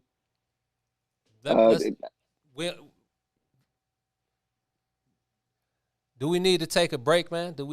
I think we need to take a break for our last. We can come back with about 35 minutes, maybe 30 minutes left. Let's take a quick break, man, and let's do it. Yeah, let's come back and talk Bulls after the break, man. So you on the soil with the bigs. We appreciate everybody locking back in with us on the What's in It for the Black People Media family page. Man, make sure y'all share this page, man. Get the likes up, get the shares up on the What's in It for the Black People page. We're trying to get the brand up and running. We're trying to transform it from the Mays Jackson page to the What's in It for the Black People Media page. So make sure y'all share it, like it. Put your homies on, put your people on, and let them know that it's cracking over here. What's in it for the Black People Media. So on that note, we'll be back after the break to talk Bulls, man. WIFTVPM. Shop at Black-owned and operated Solo Beauty, where you are appreciated and respected. Located at 8158 South Cottage Grove, Solo Beauty can supply all of your black hair care needs.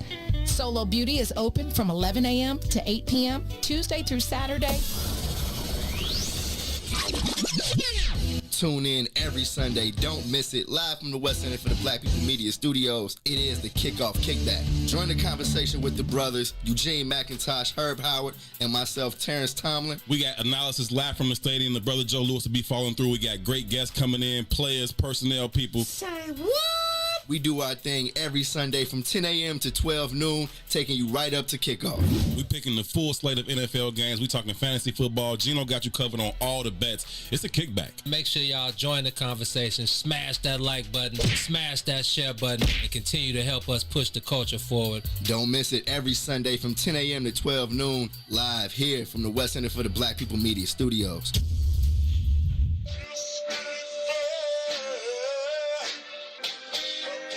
Lord knows that I've been avoiding mirrors. Every time I'm in them, see the picture getting clearer. But I value life more, cause my death is getting nearer. When my mama tried to warn me, nigga wasn't trying to hear her. Pulling on my rag, telling me to lead the game. One shit up in the crib, so the streets is where I came.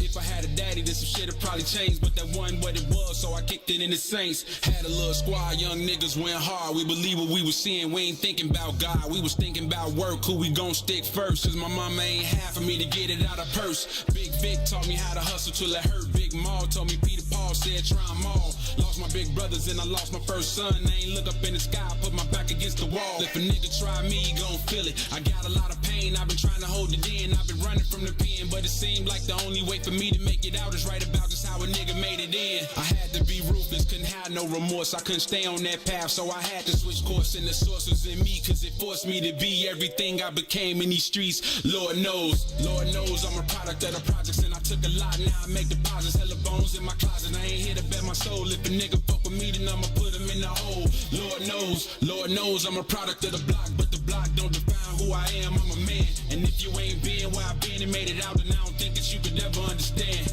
Lord knows life is heavy on my heart, but my shit, it keep pumping, that's just how I'm built. Remembered I suffer from guilt, cause I wasn't on the block when my nigga got killed. I figured if I was, then it could've been me, but I learned from all that, cause my growth has been the key to me opening the doors I ain't think I get to see. Now I'm at an age I never thought a nigga get to be. I'm an OG, best believe I earned stripes, did enough dirt, some could've cost a nigga life. Now I'm living like a square with the kids and the wife. I don't disrespect my blessings, cause I never think twice, but niggas better know I keep one up in the pipe, but I ain't talking about the label. Started out trapping, now I get to say grace. Either way, I ain't gotta save face, cause I still found my place at the table. Lord knows I'm a product of the projects, and I took a lot, now I make deposits. Hella bones in my closet, I ain't here to bet my soul. If a nigga fuck with me, then I'ma put him in the hole. Lord knows I'm a product of the block, but the block don't define who I am. I'm a man, and if you ain't been where I've been and made it out, then I don't think that you could ever understand. Lord knows.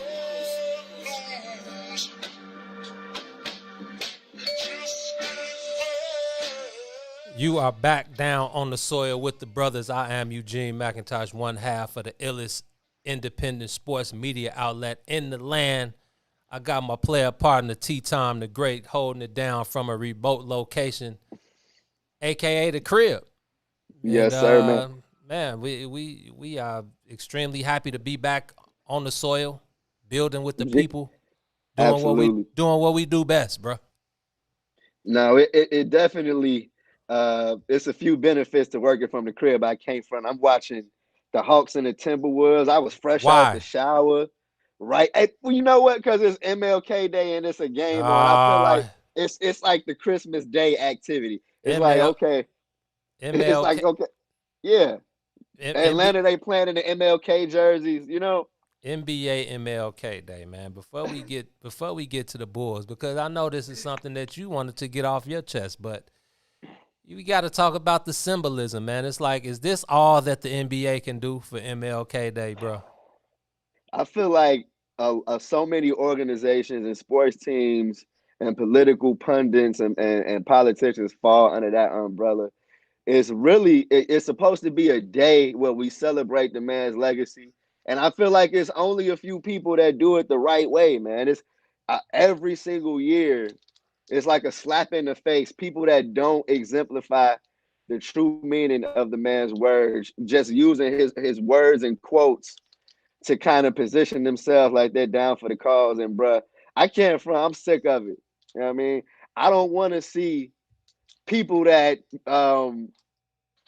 would have been standing on the other side from MLK champion his words, man, because I'm one of the cats that I live by the words. You know what I mean? Like it's not something that I take lightly. A day that we're supposed to be honoring a man who was killed simply because he was asking for equality, bro. He wasn't asking for anything extra. He was only asking for what every man should never have to ask for. So All right. I definitely take it personally when I see teams that will put out a social media post honoring Martin Luther King, but behind the scenes treat black media like an afterthought or treat black causes like an afterthought. You know what I mean? So yeah, bro, I totally get rubbed the wrong way when I see MLK quotes just being thrown out here willy nilly on Martin Luther King Day. So yeah, I feel you. The NBA slate of games is always about the dollar when it comes to these leagues, but I could so do without the fake love from these organizations. And honestly, I feel like it would be worth going digging behind the scenes to see how these things are produced. You know what I mean? Like, is it a black man or woman behind the scenes that's organizing some of the things we see on this day? I would really like to know. So That's something that you'll probably never know. And I doubt it. I'm going to go out on the limb and say I doubt it. This is something that, like we said, this is something that's been in place for a number of years now. I mean, and again, shout out to the great Dr. King, man. It's funny to me because, you know, growing up in the public school system, and, you know, when Black History Month comes around, and they really only teach you about, you know, maybe outside of Dr. King. You mean there was no Malcolm X, there was no Medgar Evers, there was no Marcus Garvey, there was no Haile Selassie, there was no any of those guys. But I feel like other than Dr. King, the only other Black history moment we talked about was, you know, the Rosa Parks incident, in which, you know, we know about the bus boycott. She didn't give up her seat. That led to, you know, to the marches and, you know, the Montgomery bus boycott and all of those things. But when we talk about Dr. King and when we were, you know, taught about him in the school system, we were only taught mostly about the "I Have a Dream" speech, and there was just so much more to Dr. King, and that's something that I always think about when this day comes. Obviously, you know, he was born January 15th, but we celebrated, if the 15th doesn't fall on that Monday, then we celebrated, you know, that next Monday. But, you know, that's something that always comes back to my mind, is that why were we only taught the "I Have a Dream" speech when that was just really just such a small part of who this guy actually was? You know, the guy that, you know, fought for civil rights and black rights and the right to vote and desegregations, you know, through sit-ins and marches and boycotts and all that, those different types of things. But yeah, man, you know, unless you had a teacher that was really, you know, that was really on that, you didn't hear about stuff like his letter from the Birmingham jail, where he really got to talk about his feelings of where race was heading. You know what I mean? And who black people's allies truly were, which were only us. You know what I mean? So yeah, bro, I feel like on today, which is supposed to be a day for service, you know what I mean? And I know that's difficult given the circumstances with the pandemic going on. I did see my block, my hood, Chicago. They was out here on 99th and King, you know, at the Secretary of State office, you know, passing out stuff, you know, trying to do things to honor the man's name, and I respect that. You know what I mean? So no doubt. yeah, man. And so yeah, NBA teams, especially NFL teams, I got to take a page out of your book, Gino. Cut the shenanigans. Stop playing with us like that. Okay, I'm not feeling that at all. So Stop the but shenanigans, bro. on that note, the Bulls, you know, I have a dream that one day the Bulls won't be completely booty, okay? And I feel like we're taking steps in that direction, man, because even though the Bulls are 5-8, they've had some respectable wins, man. 2 W's versus the Dallas Mavericks. They Man, pulled out the they first pulled out win, a win versus the Lakers. man, the first win against the Mavericks, Luka didn't play. The win against the Yeah, Mavericks yesterday, everybody else didn't play. So I'm one of those guys who, hey, you play who's in front of you, but let's keep it real. Let's keep it real. They were missing okay. six. They were missing And six I of their 8 best players yesterday. They were missing their MVP when they won the game before. But on absolutely, top of and that, I can't take away from that. You're right.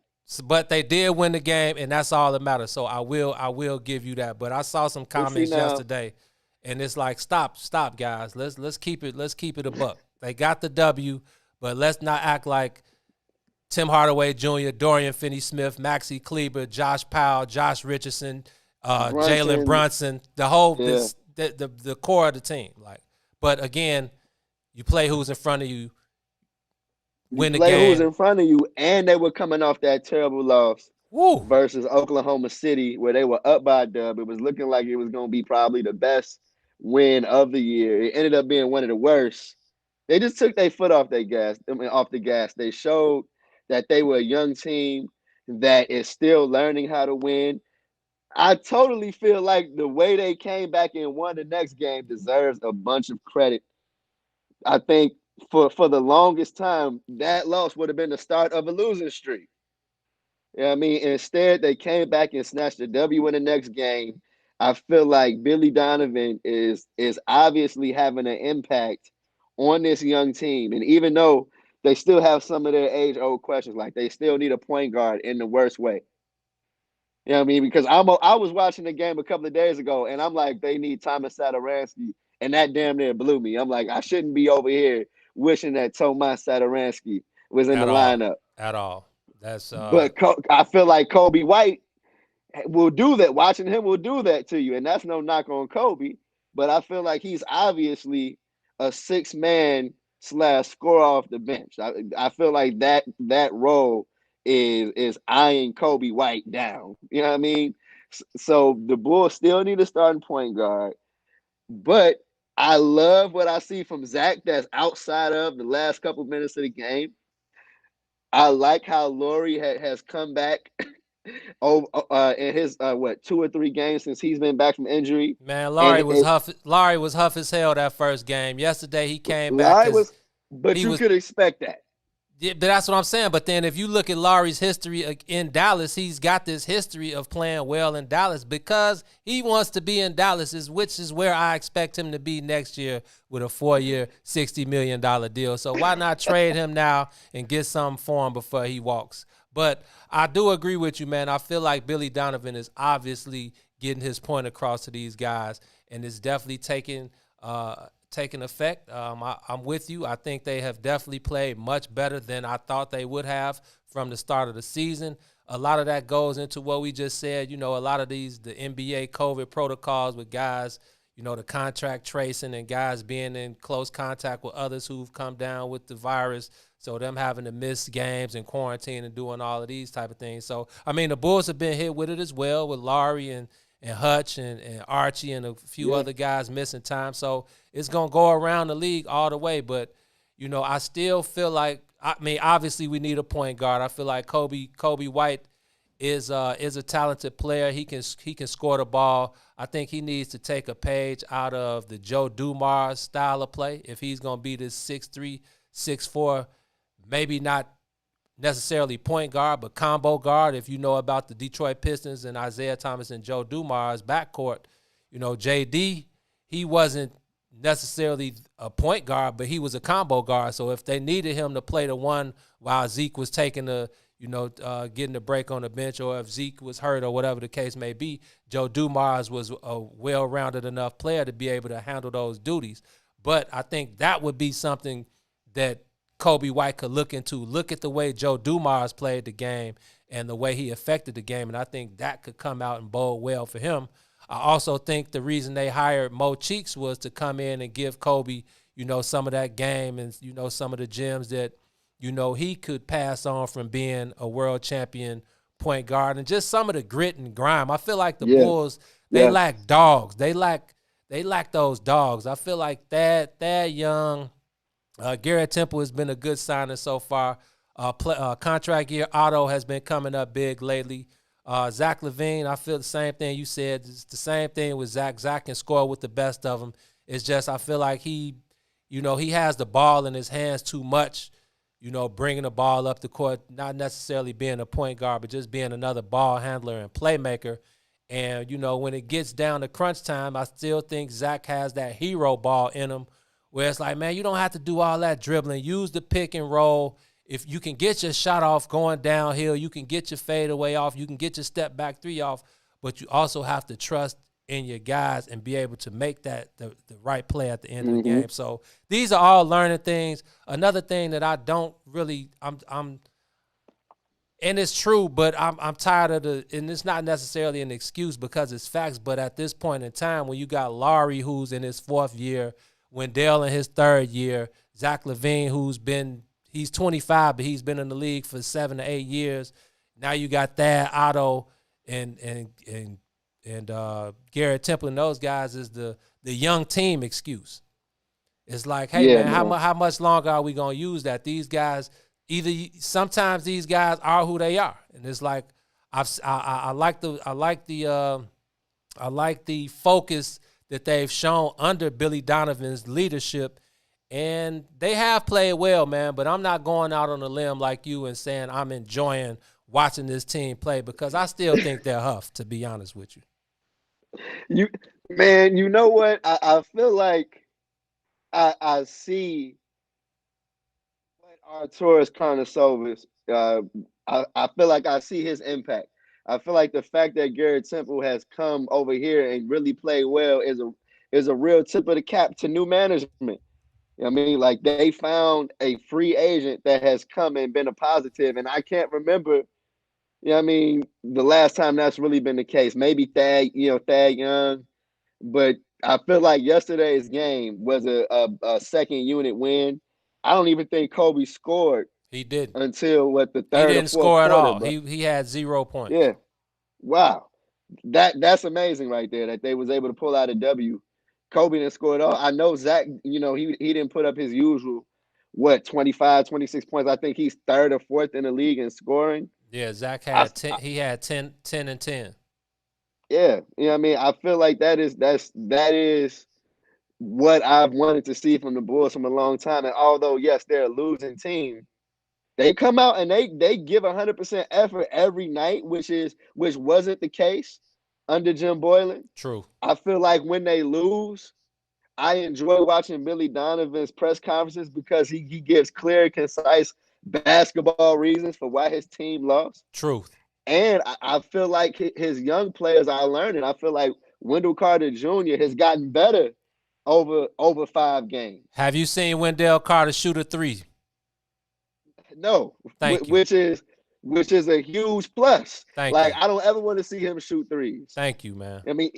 And although I feel like he's not as aggressive as I want him to be, down by the basket, I still think that he's shown that he's a much better player than he was that first couple of weeks of the season. And then on top of that, I feel like Pat Williams, the Bulls' rookie, has looked more and more comfortable. I think that he knows that he can do his thing from 15 to 20 feet. And like I said before, that reminds me of you. Like I just feel like Pat Williams is a Geno type of player, and I feel like he ain't gonna do anything but get better over time. So some of the arrows that I thought were pointing in the wrong direction, I feel like are slowly going, starting to point up. I feel like Zach LaVine has proven that he, like, even if he's not going to be on the Bulls for too much longer, he's proven that he can be an asset on a decent team. Like a good team would really appreciate Zach LaVine's scoring ability. And like you touched on with Laurie, I feel like the fact that we feel like we can still trade Laurie for something is a positive, because coming into the season, I was worried that, okay, is the book out on Laurie? Does the rest of the league know he's Huff? And I feel like he's still shown some potential which is what needed to happen. Even just what 12, 13 games into the season, 5-8 is, I feel like, exactly where they should be with Billy Donovan. So Yeah, I do like Pat Williams. I think that once he becomes more comfortable, just as a rookie, on the team, I feel like his offensive abilities will show a little bit more. I think he's still, trying to find himself, in the midst of his role. Remember when I asked him at the beginning of the year, it was obvious that he was going to be one of those rookies who wasn't going to try to do too much, who was going to just fit in with, with the system. And I think it's perfect that, he has a guy like Billy Donovan in his first year where he didn't have to go through a year of Jim Boylan and, just having that on your conscience and in your makeup, having to kind of push that aside and learning a whole new concept of NBA basketball. So I think that's something that's been a plus for Pat Williams. I think he's athletic, being able to have to defend Giannis and LeBron and Luka early on in the season and Kawhi and not back down. It's not like he locked them down or anything, but he did hold his own. And those guys came out in their press conferences saying, how much they like Pat Williams and how much of a steal he was for the Bulls. So that is a plus for the Bulls, I think. So as far as Larry is concerned, Larry is talented. There's no doubt about it. I just think, again, he lacks that dog mentality. We saw yesterday, he got 29 points. He was finishing at the rim. He was shooting the three. But let's see what he does tonight against the Houston Rockets. It's about consistency with me. From the beginning of the year, I talked about it. I said Larry needs to be 20 points, 8 rebounds, 45% from the field, and about 37, 38 from three. And before he went out with the COVID restrictions, I think he was on the path. So I'm just tough on Larry, man, because I see the potential and I know what type of player he could be. And, again, when we saw what he did in Dallas, I just feel like being able to play with a guy like Luka and Porzingis, if that's a possibility next year, I think that's somewhere where he'll flourish and he'll be able to get the money he was maybe not that he was looking for, but I think he could get somewhere around a 4-year, $60 million deal and be able to show and prove since he, didn't get that extension with the Bulls. So I'm looking forward to seeing what Larry has the rest of the season and see if he is going to be trade bait. Who else, man? Like you said, no, go ahead. No, just the fact about Thomas Satoransky and needing him, going back to that Oklahoma City game, needing him to be on the court, needing your backup point guard to be on the court to finish games and make plays for your team says a lot about the team at this point. But again, there were no expectations coming into this season. This was a building year. It was all about the implementing what Billy and AK and Mark Eversley wanted to put into play and defining an identity. And what you harped on earlier about these guys coming out and playing tough from the beginning. Yeah, they're going to have let-ups during the game like they had against OKC where they, give up a 20-point lead and end up losing the game in overtime. But it's all about how you come back out that next game and don't let it spiral into something worse, because if you saw Zach LaVine's press conference after that game, he was extremely tight. He was giving one-word answers. And Zach, we've had a chance to build with Zach over the years. And Zach is one of the most professional guys who we've come across. And he's going to always, give you his time and give you, the answers that you're looking for. But that loss against OKC really stung. And he took his part in it. He said he's got to be better, which was obvious. He had like 6 turnovers. But, like you said, in the past, this would have been a down spiral, and this would have led to maybe an 8, 9, 10-game losing streak, whereas they came out against the Dallas Mavericks. Luka damn near had a triple-double in the first half, but they didn't let that they didn't let that come, they didn't let that quick start from Luka and get up 20 and come down and lose the lead. So great win yesterday. Looking forward to them showing and proving again tonight against a Houston team who just made a huge trade, got rid of James Harden, and now they're looking and low key embarrassed the Bulls in the preseason. So I feel like it's definitely got to be a chip on the Bulls' shoulders, especially their backcourt, to not let John Wall, who hadn't played in 2 years, just do whatever he wants. And now John Wall, I think he's missed the last 2 or 3 games due to Yeah, knee issues. So I'm not sure if he's in the lineup or not tonight. But I again, think Victor Oladipo is playing for the first time. really, Yeah, I think he's gonna be playing for the first time tonight for the Rockets. okay, that'll be interesting. That'll be a good matchup for Zach. And yeah, just for the team overall, man, coming off a win in Dallas, coming back to the crib to play on MLK Day. It's essential that these guys get off to a hot start. You know, Boogie Cousins and those guys will be, they're gonna come in. Sterling Brown has been playing well for Houston, and coming back to the crib, he's gonna be looking to put on the show in the United Center. So again, like you said, man, a 5-8 start. We called out a bunch of L's to start the season, but with the COVID protocols and running up against teams that don't have their best players all the time. Did they beat the Lakers? They did beat the Lakers. They lost. They took an L. They beat They the beat Lakers. the Lakers and lost to the Clippers. Lost to the Clippers, right? They beat Portland, right? Yeah, they beat Portland too. No, they beat only LA won one. and Portland. No, they only won one game on that road trip. Let me check and see. Oh, Yeah, you probably right. Yeah, I think they didn't beat the Lakers. LeBron wasn't going on. Oh, you're right. You're right. It was 115 to 117, and then they lost 130 to 127 to the Clippers. Right. They beat Portland and Dallas. Right. On the road trip. Okay. So regardless, man, 5-8. I agree with you. I think this is right where they should be. Not knowing what this season holds going forward, not knowing who's going to be available on a nightly basis with these COVID protocol rules. It's going to be an interesting season, but it's all about the growth and development of the guys. And again, I'm still on Billy Donovan's heels. I do like the way he's come rightfully out. So.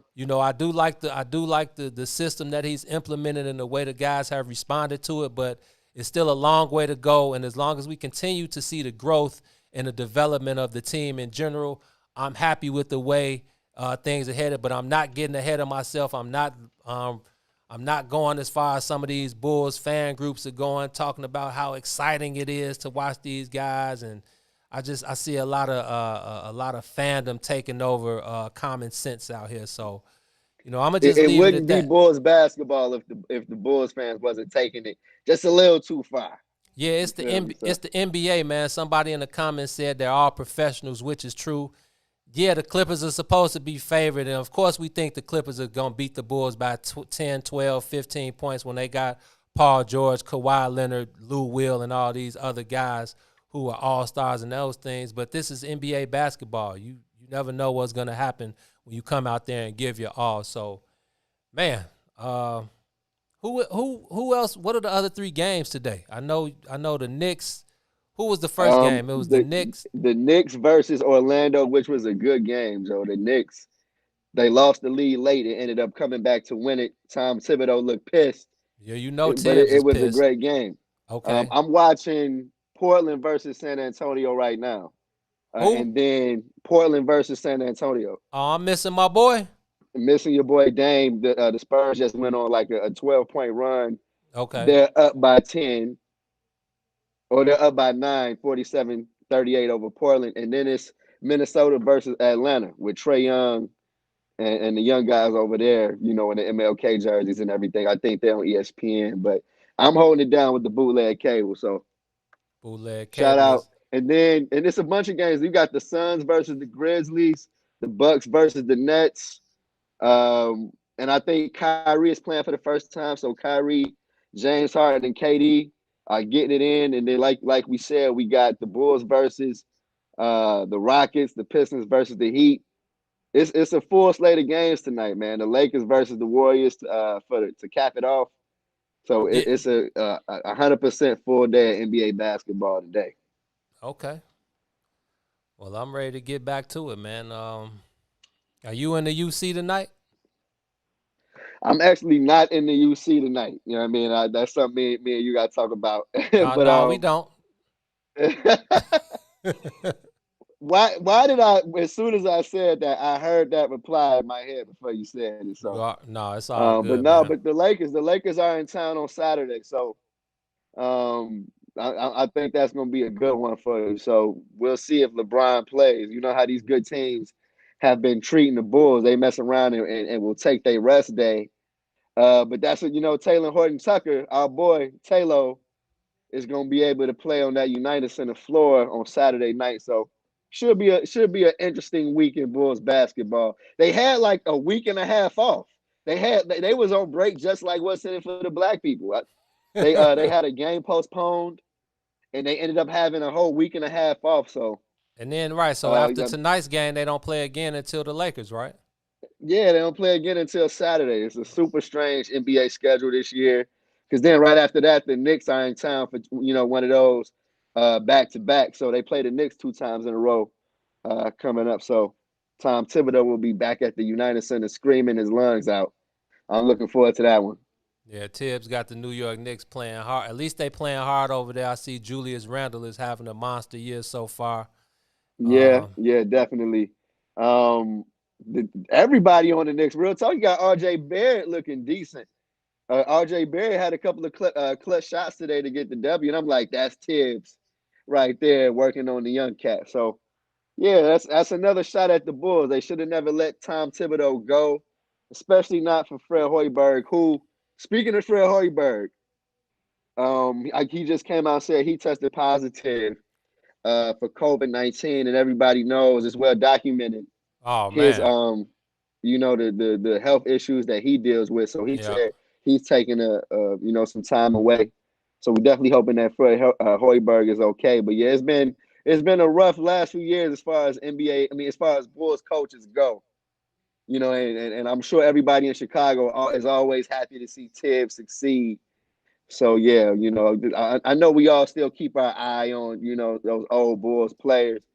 D Rose, Tom Thibodeau, Lakers still playing, or they still paying Luol Deng. So shout out to the Wonder Years, man. Hopefully the Bulls can get back to that soon. No doubt, man. Shout out to my boy Freddie Hoy. You know I'm a Freddie Hoy fan, man. Get well soon, Fred. Get through that COVID situation. And definitely looking forward to seeing Tibbs back on the United Center soil, man. But with that being said, it's a wrap, my brother. Yes, sir. I hear that bone in the background. I miss it, man. Definitely so happy to be back in front of the people, back on the airs of the West End for the Black People Media Network. Man, Gino, we still got a lot to talk about, man. I want to make sure we do a deep dive into the James Harden situation. He made some comments on social media about black men supporting black men that I want to have a conversation about. Let's do that Wednesday. No doubt, man. So, no doubt. I'm looking forward to getting back into the studio, but man, Gino, go ahead, take it away. We'll be back on the soil Wednesday from 1 to 3 p.m. Coming up next, man, we got the brothers back down.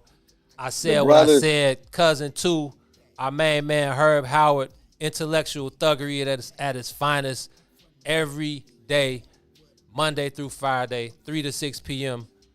Lock in with the brothers. What's in it for the Black People Media? Share the page, like the page, tell a friend to tell a friend. Shout out to DJ holding us down behind the board. Shout out to Maze Jackson. Sir. Shout out to the entire family. And with that being said, man, happy MLK Day. Continue to push the movement forward, man. Black Power, RBG over BLM any day. And we'll see y'all Wednesday, man. Peace. Blowing big loud, never the mid pack. See you talk, that's just big cap. Nigga, I walk the walk with graduation hats. Fuck your opinion, nigga, in fact. You fuck my bitch, shit, I tip my hat. Now she dead to me, can't bring her back. Play the game, play the field, never been set. Bulls game flow seats just like my Benz mats. Blood to my lips, gun on my hip, her project pack. Act not my cup of tea, rather sip some yak, cause I'm from the middle of the map. Yeah, I'm from the middle of the map. I'm from the middle of the map. Look, I get around, I've been in back. Yeah, I'm from the middle of the map. I'm from the middle of the map. Yeah, I'm from the middle of the map. Look, I get around, I've been in back. I'm from the middle of the map. We ride big Chevys, big Cadillacs. I'm from the middle of the map. I'm from the middle of the map. We shaking up. Don't give too much.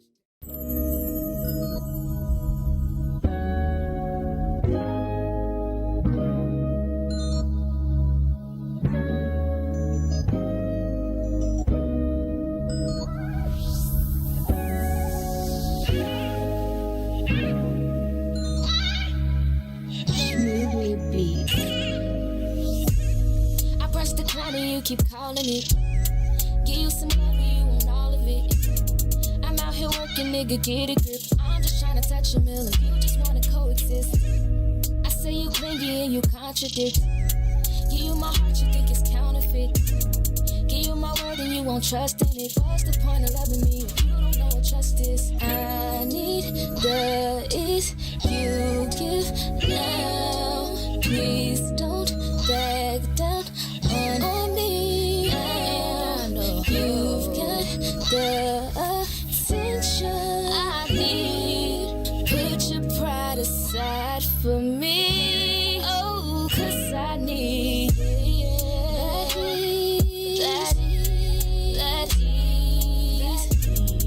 that ease. Put your pride aside for me. That ease. While I'm out trying to get that ease. Know that I need that ease. Yeah. Put your pride aside for me, baby. You're insecure, it's driving me crazy. I'm trying to get it and you keep on saying it all my love is never enough. I put up with you for too long, now I'm over it. You want affection, I need money, I'ma call it quits. That is